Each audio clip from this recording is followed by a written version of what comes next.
the difference is in the emotive story. How good is that emotive story of an image, and how much does that influence the ultimate purchases? You are listening to the Property Developer Podcast, your home for tips, ideas and inspiration to help take your developing to the next level. Now here's your host, Justin Getty. Hello and welcome to another episode of the Property Developer Podcast, a show dedicated to helping you take your developing business to the next level. I've been well and I hope you are also in fine spirits. As I mentioned in the last episode, I've been trying to secure another development site and have completed all my due diligence and feel confident in buying. The site is going to auction in a couple of days and I have been trying to secure it before auction day, but so far without success. It is a family selling their mother's home to move her into care, and apparently the kids are having a hard time agreeing on a price, which is why they are taking it to auction. Anyway, the auction is in a couple of days, so next time I might have some exciting news to share with you, so stay tuned. The townhouse development is going along nicely, the roof is going on for the back terrace, and the first floor frames are going in along the front row of townhouses. I visited the site last week and made sure to stop and buy some new rubber boots before I stepped on site, which was lucky because it was very muddy and wet. And the tradies on site gave me a bit of a ribbing about my brand new boots, but it didn't take long for them to get pretty dirty. I made a short video of how the site looks, which I will publish in the show notes for this episode. So head across to the Property Developer website, propertydeveloperpodcast.com, and check it out. So in this episode, I speak with visual artist Stan Zaslavsky from Eagle Vision about digital images and visual marketing materials, something that plays a key role when selling off the plan. I find there is such a variety of quality with visual marketing materials, from the downright terrible to absolutely amazing, and everything in between. And the cost for marketing materials ranges from cheap to significant. As previous guest Ben Buxton said, there is a real importance to imagery. It draws in the viewer and should dazzle and seduce. Digital images or renders are such a critical part of selling off the plan, as they are often the first contact potential buyers have with your project or product, and it must move them to take action, which is most likely to contact your agent. During the discussion, Stan talked about a valuable resource you can access to get your best visual imagery done for your next project. I'll share how you can get that later in the show. So I raised a lot of questions with Stan about digital images and marketing tools. We talked about what makes good visual imagery, what questions you should ask a visual artist, and why renders can play a critical part in the planning application process. Of course, I started off by asking Stan what his favourite food is. Wow, food. My background was from Georgia.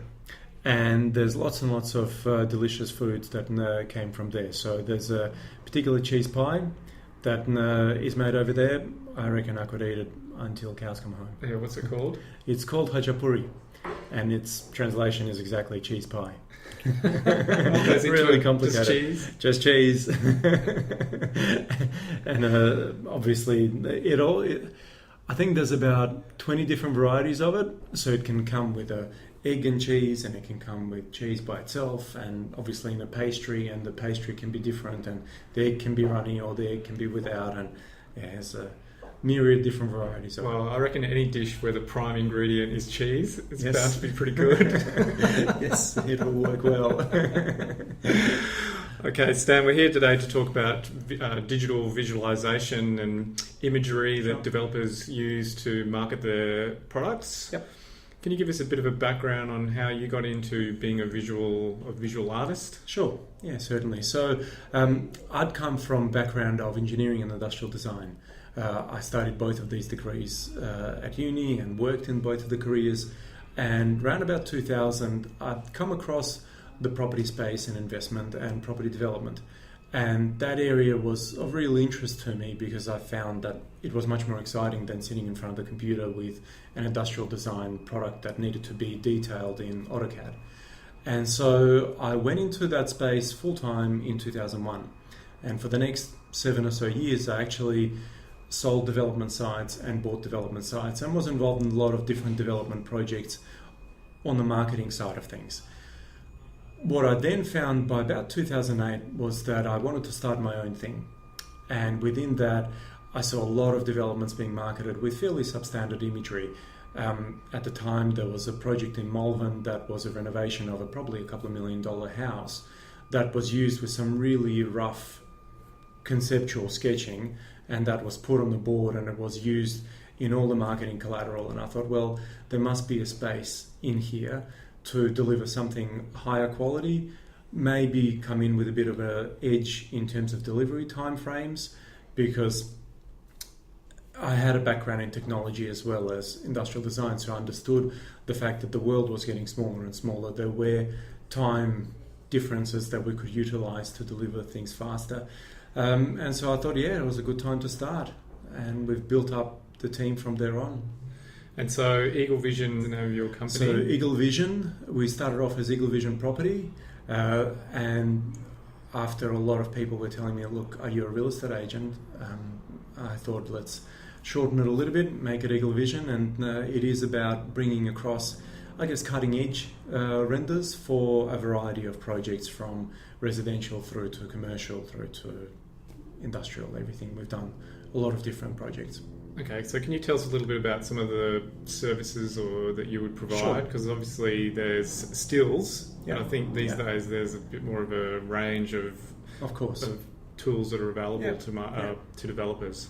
Definitely. So I guess the journey for us starts a lot of the time with property developers going through the town planning process.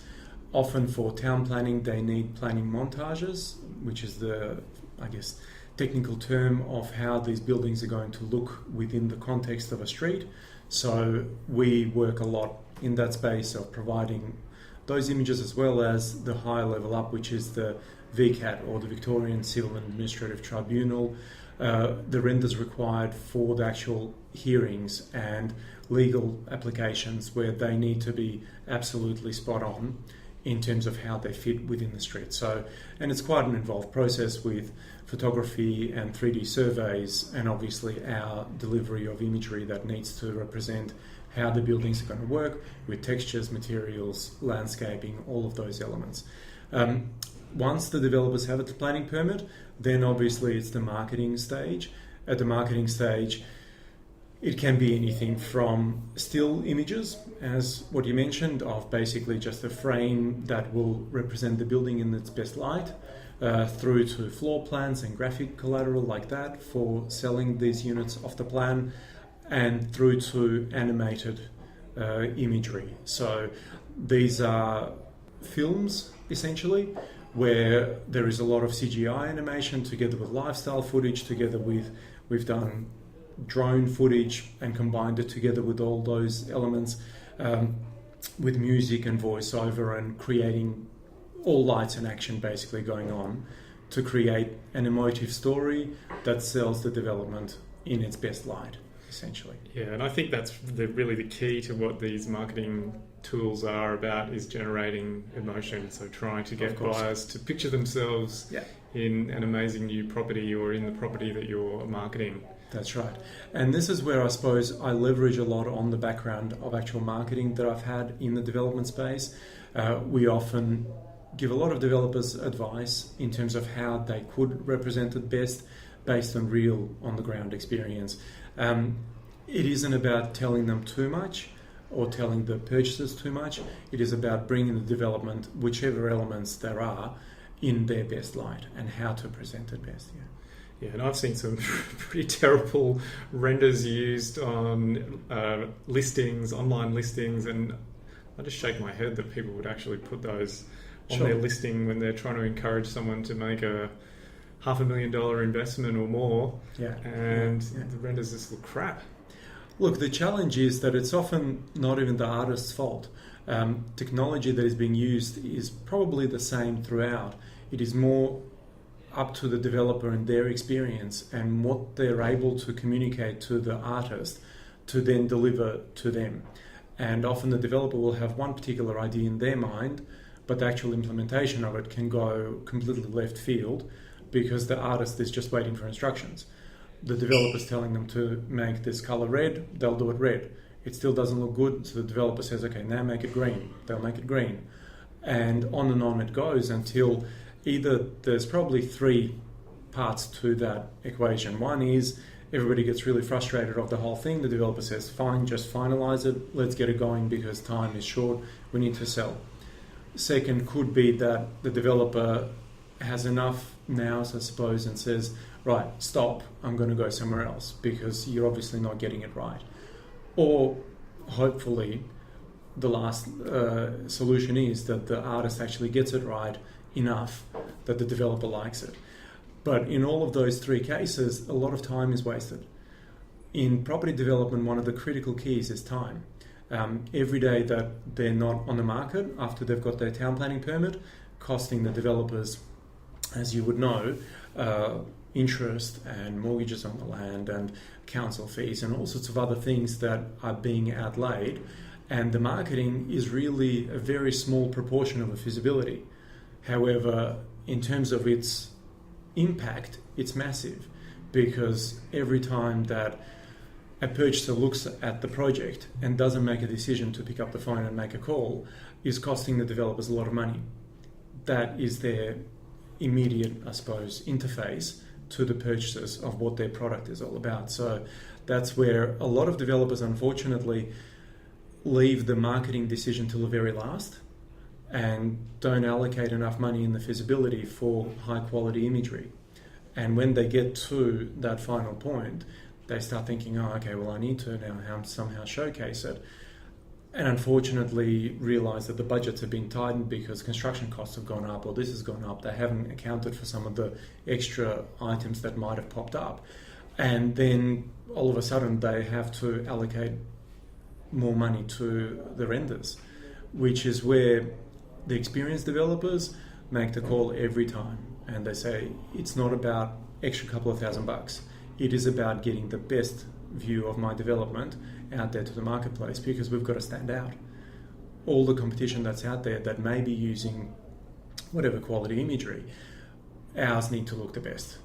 Yeah, I would have thought it's a critical part of your marketing plan, and you need to allocate sufficient money to cover getting good renders done. Yeah. Is there some kind of percentage that you would generally suggest to people that they allocate to getting renders done? Sure, look, good question. I suppose from where we have seen it come down, there is a bit of a rule of thumb that you could almost allocate about $1,000 per unit, and that should be an overall marketing visuals budget for a project. So if it's a 7 townhouse project, roughly about $7,000 is where the developer should think about.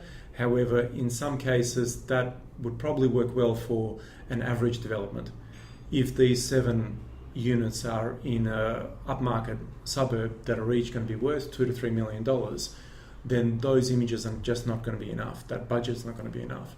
The buyers buying at that level are very different. So I suppose the way that we price things up, it's more about the target market. Who are we trying to approach and who are we trying to appeal our product to? So if these 7 units are in Ringwood and they're probably going to be worth between 300 and let's say 450, 500, then we think about that.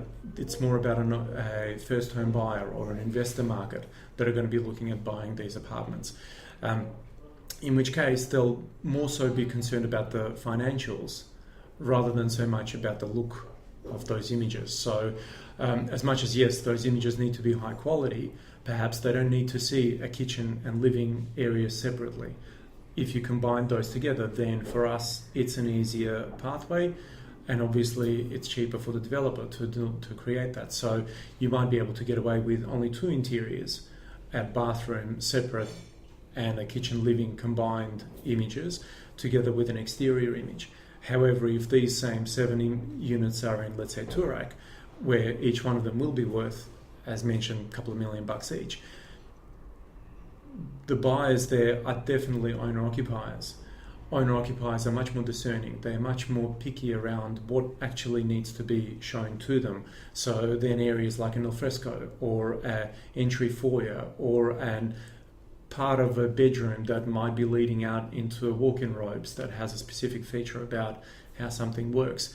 Those additional images may well be required, which obviously increases the budget that needs to be allocated to a project like that. Okay, very good. And then I was going to ask which rooms and which angles, whether that Sure. makes any difference. Of course. again, it comes down to what the target market is for the development. We recently worked on a project which was a very large estate which had a whole range of different housing products that needed to be presented with every different variation. Everything in that project was being sold offshore. So the developers had a very clear brief that basically everything needs to be presented. Every different bedroom, every different kitchen, every different living area. And they knew that they were dealing with enough, obviously, houses that they could allocate to it. However, if we come down to our average 3-story apartment building, most of the apartments are probably going to be very similar. If they're 2 bedrooms, then probably a kitchen and a living area might be combined. If there is a way to show that off together, fantastic. Then perhaps a view of the background can be dropped in.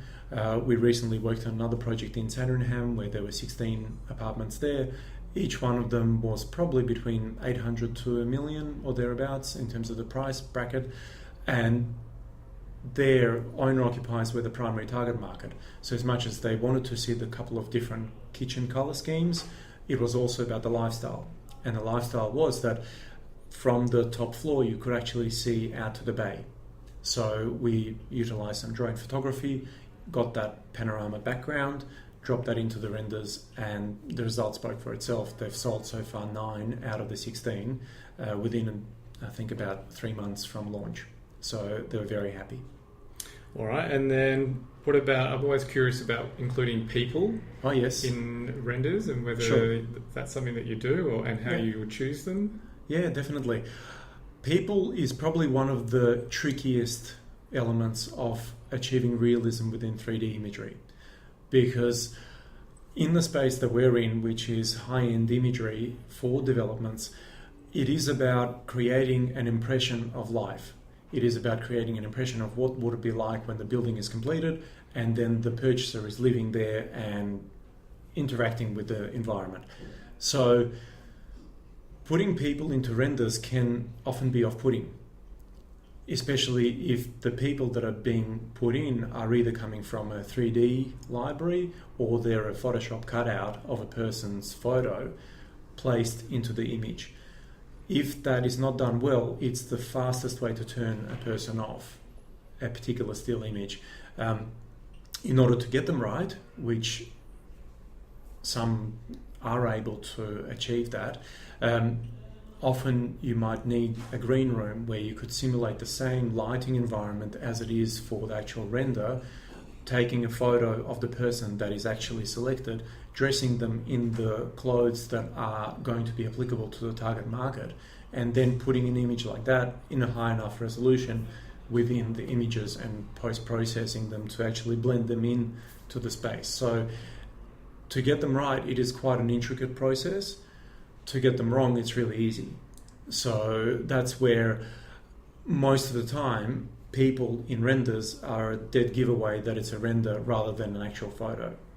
And because what we're trying to achieve is delivery of a photorealistic image, putting people in is a really contentious choice. However, in some cases, if people are not placed in, then it makes it look wrong. And so you might have a large shopping centre, and to visualize that, you have to have people there. Without people, it's wrong. You shouldn't have an image like that. And so there's a variety of ways of putting people into renders. However, we try to steer away from having too many people in there. To just give you an idea, for the process of a green room, studio and shoot and talent and all that kind of stuff, it might add from $2,000 to $5,000 per image to the budget of the campaign. For some developments that is appropriate. For most, they probably won't do it. All right, so you touched on high-end. So yes. How would you define, or what would be the difference between, say, an entry-level renderer, visual artist, mid-range, and then high-end? Yeah, of course. What's the difference, and why would they be different? Well, you can probably draw a parallel to the car industry, I suppose. A Hyundai will probably get you from point A to B in the same fashion as perhaps a Mercedes would. However, the experience may be a bit different. The comfort level will be a bit different. The features possibly will be different. So if we bring it back to our industry, a low end can be either a offshore supplier or could be a let's say, graphic designer that's graduated university, that's done some multimedia study, that has a copy of 3D Studio Max on their computer. However, their experience in the actual property space may be limited. Their capacity to output images may be limited. So for certain projects, if the budget is restricted, those one-man operators could be enough. However, if it's a marketing campaign for a 15 to 100 apartment project, those one-man operators will just not be able to handle the capacity and the delivery time frame, because we typically have 5 to 6 weeks to deliver all the imagery. If it's a multi-story development, then there probably is a combination of interior and exterior imagery, in which case they all need to be run in parallel. If they're not run parallel, then they take far too long. And a marketing agency that has already in mind a launch date and rolls all the media allocation and everything else around that date, if the imagery is not delivered, then it's not good, as you can imagine.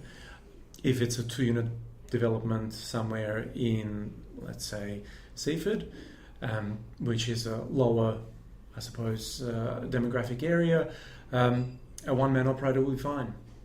He'll need to deliver the couple of images, or 3 images perhaps, and then if he or she takes a couple of weeks longer, it's not a big deal. There probably isn't a massive printing campaign. There probably isn't a massive launch strategy with offshore marketing channels. So in those cases, it would work all right. And what's there's a big price difference there as well. So sure. You're talking a couple of $100 maybe to a couple of thousand to upwards of $5,000 per image. Yeah. What's the price? Where does that come into it, or what drives that? Yeah, sure thing. So as again we talked about the car industry, it's the same thing. The $200 or $300 image will probably be satisfactory if the area that the property is being marketed in is not very sophisticated. However, if the project is in an area of Toorak and the imagery is not good enough, then the project will be a failure, as we've seen many, many times of substandard imagery. So, but in terms of actual the technical side of things, if that's what you're asking about, it's really the time to detail. It's the skill of the operator, and it's the time that they take to detail the image, as well as perhaps some of the other components that come into it. We have a separate modelling team to our rendering team. So the modelling, we make sure that everything gets done right. There is a lot of accuracy that is required in architectural presentations. If a bench top is not 20 millimeters but it's 40 millimeters per the specification, if the render artist has gone away and modelled up a 20 millimeter bench top, then it's going to look wrong. And if the developer isn't savvy enough to pick up on some of those small things, and bench top is a very obvious thing, there are other things that are not quite as obvious, that's when there is also sometimes cause for the end purchaser to come back at the developer and say, why doesn't my unit look like the image that you depicted? As much as there is an artist impression label on it, it is something that is being tested within the courts of law. And as you can imagine, with $500,000 purchase, a purchaser would be fairly upset if it doesn't look exactly right. So that's where, in some ways, a $200 to a $500 image is a big risk. Okay. Versus some of the higher end guys, and the difference between 2 and 5 is probably in a couple of nose hairs. Just like it is with let's say a horse race where the number one horse wins probably by a tiny bit, but the difference is in the emotive story. How good is that emotive story of an image, and how much does that influence the ultimate purchases? And that's obviously very subjective. Which is my next question about what makes for good visual imagery. Of course. So a good visual imagery is, on the technical side of things, it's about the accuracy. On the subjective and the emotive side of things, it is much more about how much mood does the image create, how well is it composed, what is the lighting like, how much does it influence purchasers about saying, wow, I'd love to live here. And ultimately, the answer is with the real estate agent, who's then able to convey that, hey, with this development or with this apartment, that's the kind of lifestyle that you're going to enjoy. And so there are a lot of elements to a really good visual. A lot of those elements are subliminal and are not really a conscious kind of thing. A really bad visual stands out when it looks wrong.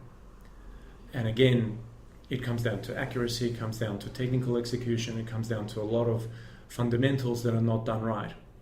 But the really, really good visuals, it's about the camera angle, it's about the photography, it's about how that whole thing is conveyed to the ultimate delivery.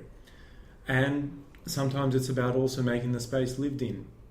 A lot of the time, when photography is done for established dwellings, those apartments or houses, they have magazines on the coffee table, or they have something else that indicates that it's going to be a way of life being there.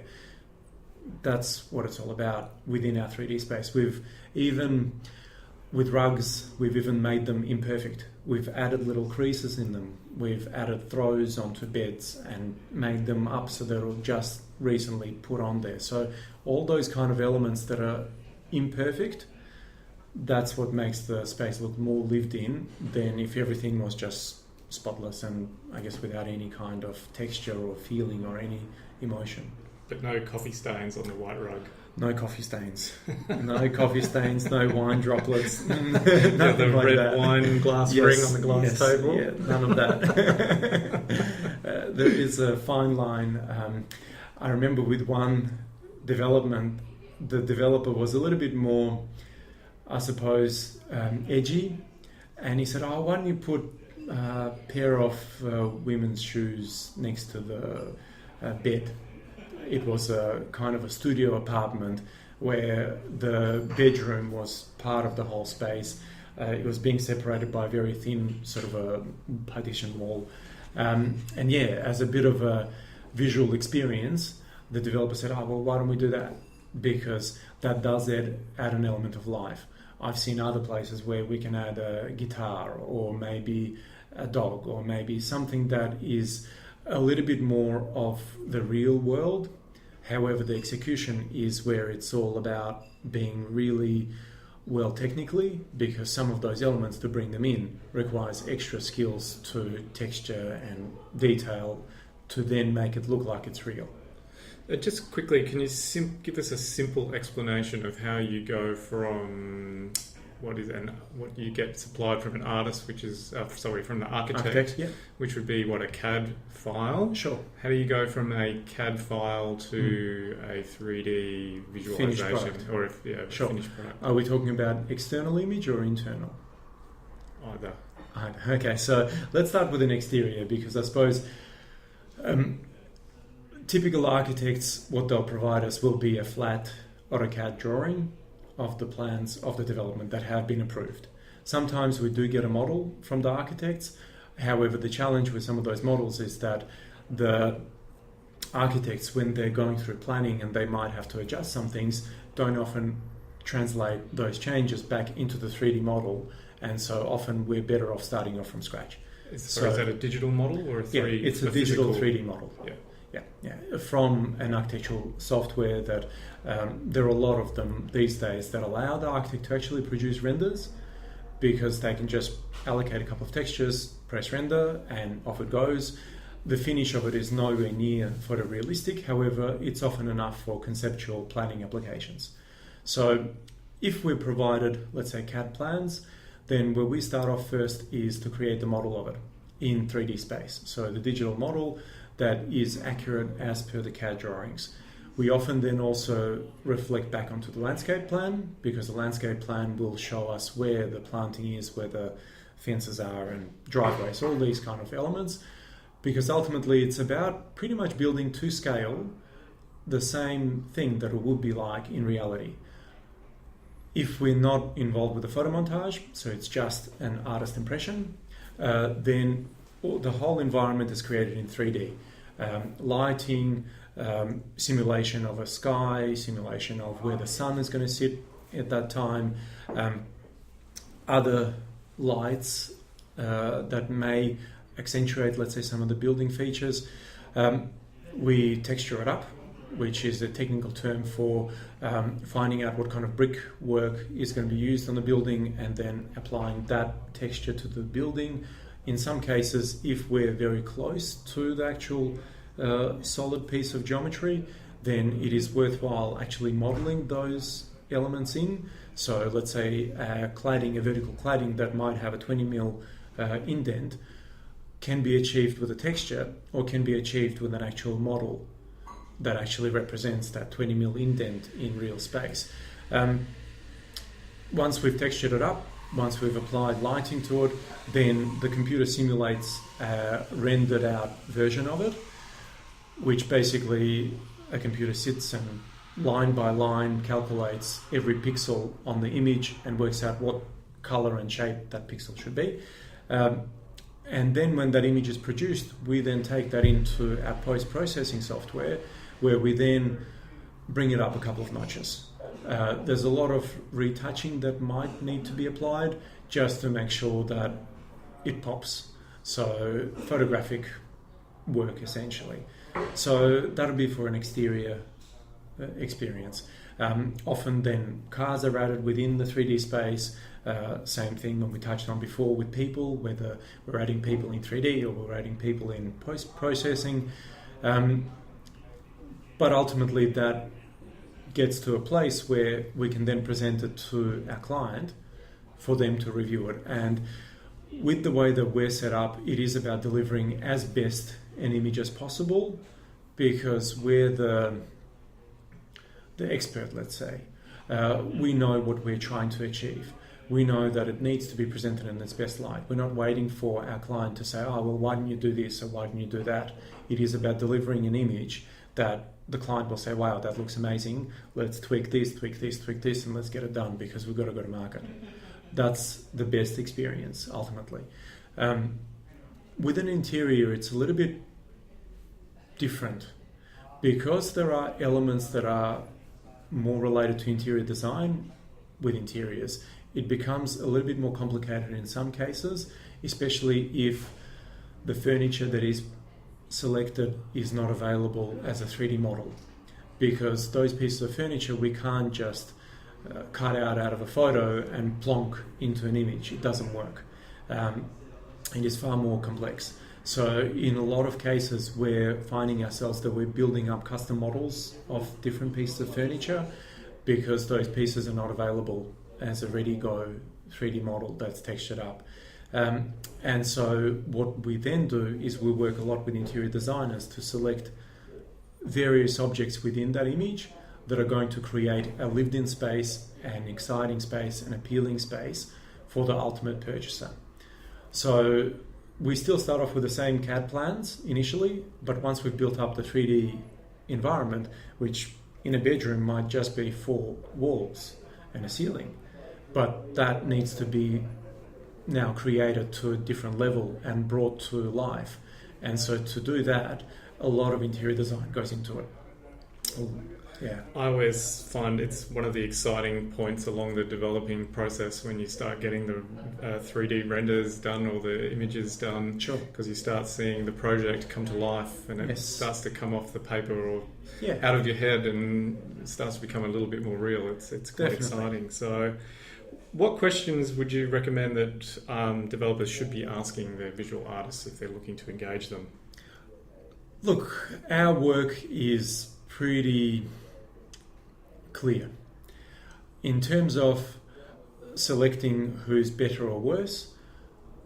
Our work is visual, and a picture, as a lot of people say, tells 1,000 words. So track record and portfolio is clearly one of the first pieces of information that they need to know. However, what often developers don't understand is what actually went into creating that image and how long it took to create that image. And as we know, in development, time is money. So understanding the internal processes of a render team, I think, is going to be fairly important. Understanding how it goes from the CAD plans through to model, through to render, through to completion, and at least some elements of the artist or the company understanding the marketing and understanding the demographics of what they're trying to appeal to, because one of the biggest keys is aligning every marketing consultant to the ultimate product that is going to be delivered. And if the 3D consultant is off the page from the creative agency, the creative agency might have a mood set for summer, really warm imagery with photography that they did. In the branding, they might come through with really warm colors and all those kind of elements. However, the visual artist might have their own idea and might think, well, I don't know, we're going to deliver it more in an autumn kind of a falling leaves on the ground and different colors and cooler weather and all that kind of stuff. And then when the delivery of those images is placed next to the creative agency's imagery, they're completely disjointed. That is where a campaign can easily fall apart. And we're talking about reasonably high-end projects. We're not talking about just a small development that just has a couple of images and it's ready to go to realestate.com. It is very important to make sure that everybody's on the same page. And that's probably where a lot of those visual artists should be a part of conversations with creative agencies, understanding the branding, understanding how the process is going to be rolled out, and understanding timeframes and keeping to those timeframes. Developers should also understand how those timeframes are created. I'm sure you can mention about the white paper that we've put together around those insights to 3D visuals that developers can download. In there, we talk about some of the elements that do need to go into interior imagery, exterior imagery, how they should be detailed, how they should be thought about before they're actually getting the final result. So a really good place to start is having a look at documents like that. I've had a look at it. It's pretty good. Yeah. And Justin, look, I might give you the link as well that you can post in the notes, and then they can just click on that and download it straight from there. Yeah, perfect. Okay, so what's happening in the industry that may be of interest to developers?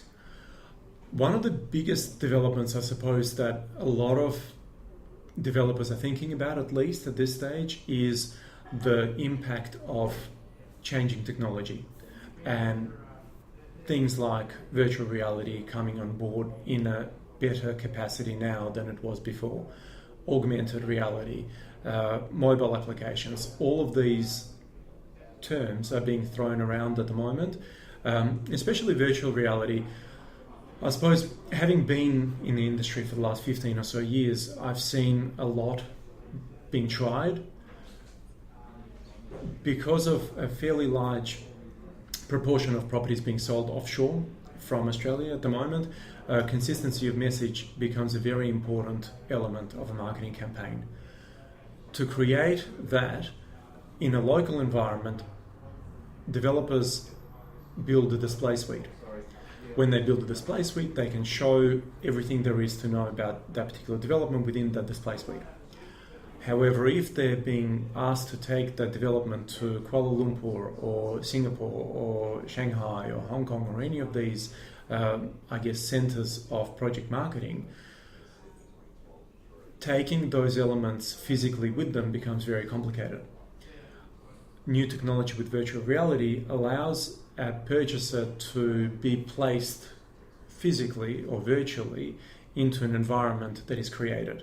So potentially there is that ability to transport a display suite, but without actually having the physical elements there. So we are doing a lot of research and development into that space at the moment.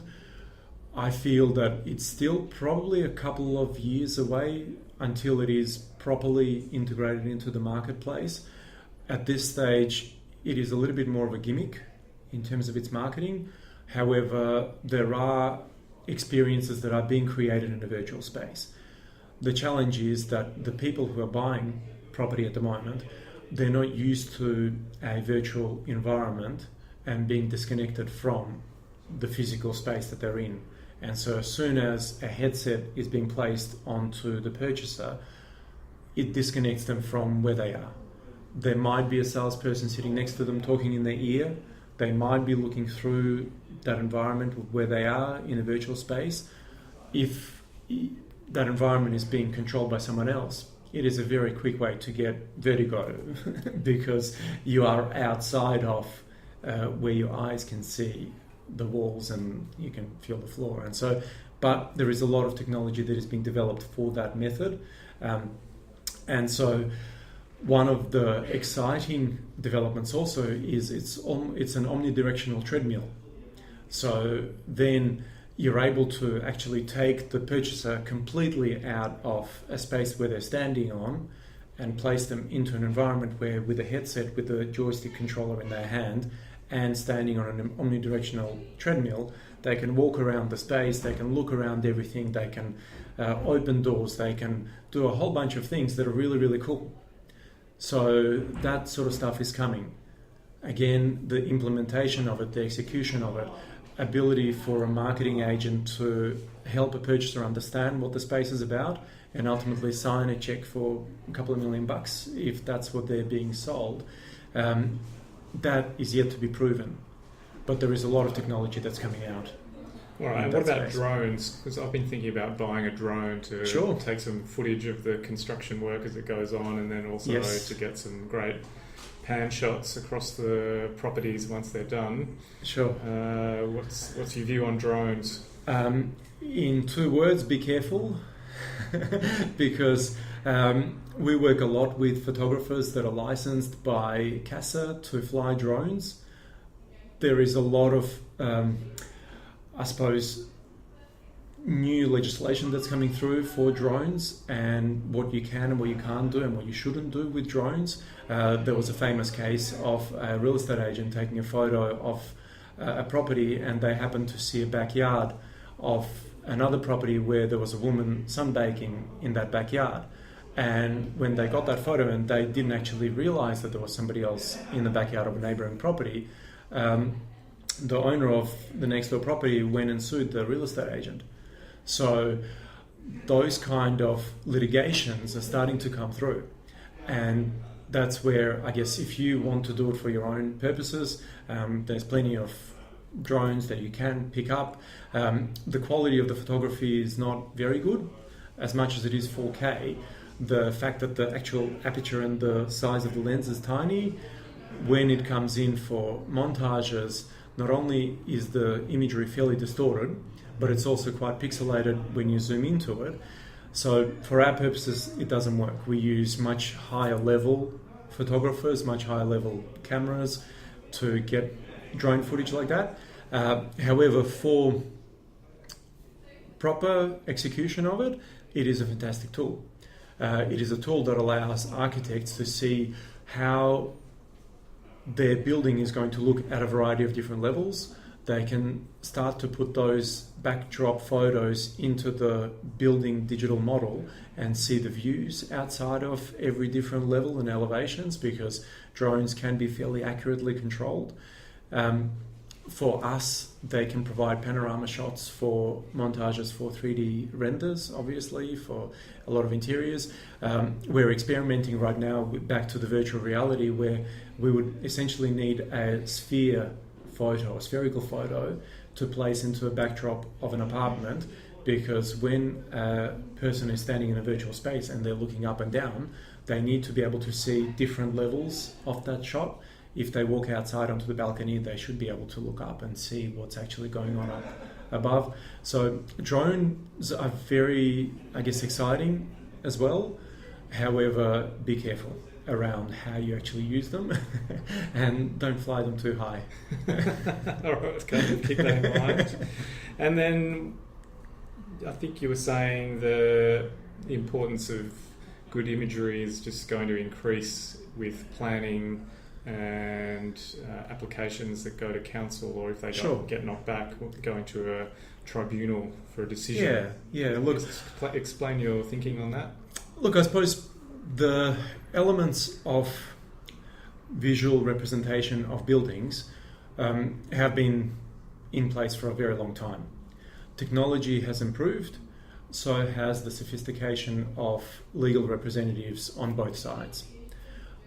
In the beginning, perhaps a councillor may not feel the difference between one image and another and may just take it as hearsay upon the accuracy of that image. We recently had a case where, and it's a little bit off topic, but it's a bit of a case study, where it was a council refusing an application for 10 townhouses in Keilor, and because the project was overlooking a reserve and there was a walkway down the gully of that reserve where the council felt that if a person was walking along that pathway, they would look up, they'd actually see all those buildings rather than seeing perhaps one or two detached houses, and so that would impact on their neighbourhood character, and it would make not for a very good development, let's put it in that terms. What we needed to present is an accurate photo montage from a couple of different vantage points, both from the bottom of the gully and across the actual hill, probably about 50 metres away from the actual development. So it's a fair distance away, probably more like 200-300 metres away rather than 50, because down and back up the hill. And we ended up producing 3 sets of images. We produced a set of images which had no landscaping at all. We produced a set of images that had landscaping at a young maturity age, because what the landscape designer did is they placed a whole bunch of trees that are going to grow to 8 metres high by the time they fully mature. And so that would obviously separate completely any kind of buildings from the view of the person walking along the bottom of the gully. And ultimately the final landscape render that had fully grown trees. All of those images were then presented to the council with our statement of methodology, which is a report describing the process that we went about to deliver those images and to ensure the accuracy of those images. There are elements of survey, there are elements of photography that are fairly important around that kind of imagery, because ultimately what the barrister on the other side should be able to do is pick up the image, look at it and say, yep, that looks right, without any questions, and put it back down. If something is untoward, perhaps in the image, maybe the perspective is out, or something that can be picked up by a naked eye, then that's where those images get questioned. Those images then perhaps will be thrown out as supporting evidence. And I'm not one to speculate, but clearly the council or the people objecting may have a stronger standing in that particular hearing. So again, same as in marketing, photo montage renders are very, very important at that interface, especially if the application is being questioned.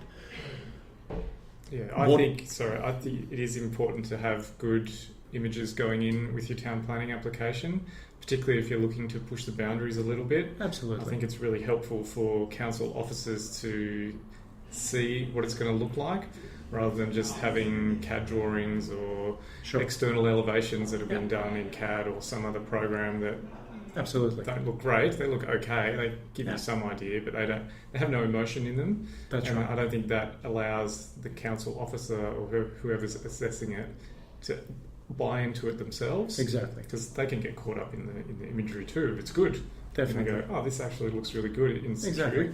Yep. Let's put it through. Yeah, and so in the case of that Kilo project, they had a look at all of our images and ultimately were successful in obtaining a permit. And it wasn't just because of our imagery, but our imagery definitely sold the story of how that development is going to sit within the streetscape, and it's not going to obstruct the views, and it's actually going to complement and do all that kind of stuff. And so there's a really high level of importance. But coming back to your question of how important I suppose these images are going to become in the next little while, well, we've all seen the cycles of the development space. Melbourne has grown by a double-digit percentage over the last year or so. Sydney has grown considerably. Brisbane is apparently starting to take off. And so as those, I suppose, the cycles move on, at some stage there will be a slowdown of some sort, because the land prices are going to escalate beyond the feasibilities that the developers will start saying, well, yeah, right now maybe it's not a good time to buy. And as they slow down their activity, other things will slow down as well. And planning controls are always changing. One of the things that has come through in the last couple of years was the complete changing of the zoning in Melbourne that has restricted some zones and allowed further growth in other zones. All of those new planning, I suppose, decisions are going to be then tested within tribunal, and developers achieve a greater level of profitability by pushing the envelope. And so perhaps more projects will be going through a hearing and a mediation process. So then that's why I feel perhaps there will be a more greater need for higher quality photomontages for tribunal level. Yeah. That's good. And then leading on from that, if there is a slowdown, which is inevitable at some stage, you really want the best marketing materials you possibly can to entice people to consider your project or your product and make an inquiry and buy. Definitely. That's what it's all about ultimately. So what we have found is that in times of slowdown, developers often start spending more on their marketing imagery, because it is going to be about really standing out from the crowd. And if somebody has 2 images describing their project, somebody else has 4, well, for the purchasers, they're much more likely to look at the one with 4 because there's more information about the development. And as buyers change and demographics change, perhaps less baby boomers buying the projects and more Generation Xers who are used to receiving all the information, making their own decisions, and then making the phone calls. As all of that changes, I suppose, there will always be a need for visual representations of projects. Yeah. Great. All right, so have you got one tip for developers to help them be better developers or deliver better products? There's, again, back to the white paper, that's got a lot of really good information for developers with whoever visual artists they choose to work with. For us, I think one of the biggest keys that separates really well-run campaigns to campaigns that just falter in whatever way is to have all the information ready, all the specifications ready, to be as clear about the project as possible and not change decisions. We are now up to our 390th project since we have started in 2008. And I can easily say that the ones that have been successful were not only the ones where the developers knew exactly what they wanted, but they also were really well organised and prepared with their information for people like us. Because we're going to have a lot of questions. Those questions need to be answered. We shouldn't be guessing. If we are starting to guess, then that leaves room for questions and variations and revisions and problems. We don't want those problems. We want a smooth, straightforward road. So if our developers are better prepared, we find that they have a quicker and a smoother way through. All right, and if people want to find out more about you or about Sure. Eagle Vision, where should they head? Certainly. So look, eaglevision.com.au is the best place to start. As mentioned before, the white paper called 5 Insights to 3D Visuals for Effective Off-the-Plan Marketing Campaigns. That's a really good place to start. It'll have those 5 key insights. It has a number of case studies and shows examples of why those insights are applicable. There are also a lot of information to use, obviously, for a variety of artists. That's a good place to start. And I know that people can sign up to your email list, and you do send out Certainly. regular marketing and information which is really useful around developments and visual Definitely. imagery. So that's also worthwhile getting on. Absolutely, thank you. We produce a newsletter that we've called Soar Your Profits. And it is all about educating developers around the off-the-plan marketing space where we're in. We often feature expert professionals from our space on video, as well as different articles around 3D imagery and elements around having people in renders, or why I guess this render would be like that. What are some of the hidden traps in renders? What's the difference between cheap renders and expensive renders? All those kind of articles. We talk a lot about all those elements here. Wonderful. Well, Stan, thank you so much for being on the Property Developer Podcast. Sure. Thank you very much, Justin, for having us. And we'll see you soon. Cheers. Thanks. Okay, there you have it. Everything you need to make sure your next set of visual images are right for your product. Getting your renders right can be the difference between sitting on stock with limited inquiries or selling out fast with multiple offers. A great set of visual marketing materials can really get the juices flowing of a buyer and get them excited about what you have to offer. Here are the 3 key points I took out of that conversation with Stan. 1. Allocate sufficient budget to get a couple of really great renders done. Understand your market and audience and budget for the best possible renders you can afford. Research suppliers and check their portfolios and process to make sure they fit with the results you are looking for. And of course, try to be better than other visual offerings in your market. 2. Get the key elements of your renders right. Stan talked about accuracy, mood, composition and lighting. So focus on these areas when you are briefing your visual artist or reviewing drafts. Remember to avoid renders devoid of emotion, and you need to try and dazzle and seduce. 3. Good imagery should tell a story. Lifestyle, mood and emotion can all be portrayed in a good render. So work hard to create story and emotion in your renders, and check out what the high-end developers produce for their projects, and see what you can borrow from their direction and elements. There's nothing wrong with seeking inspiration from the big guys. Now, Stan mentioned the white paper he has published, which includes lots of really useful content about getting the best visual imagery done for your next project. And I've included a link to it in the show notes for this episode. So head over to propertydeveloperpodcast.com and find this episode and grab a copy of it. I have looked through it and I think it is worth your time. And if you are interested, sign up for Eagle Vision's regular newsletter. Stan does try to fill it with useful content for developers. And you can always check out the Eagle Vision website at eaglevision.com.au for lots of useful resources related to 3D imagery. Okay, that's another show, almost done. Catch me on Instagram at Property Developer Podcast for all my latest property developer porn pics. Drop by iTunes and leave a review, or head over to propertydeveloperpodcast.com to comment on the show. As always, I'm grateful to you for listening in, and until next time, may your digital renders dazzle and seduce. You've been listening to the Property Developer Podcast. Tune in next time for more tips, ideas and inspiration to take your developing to the next level. For more developing love, make sure to visit propertydeveloperpodcast.com.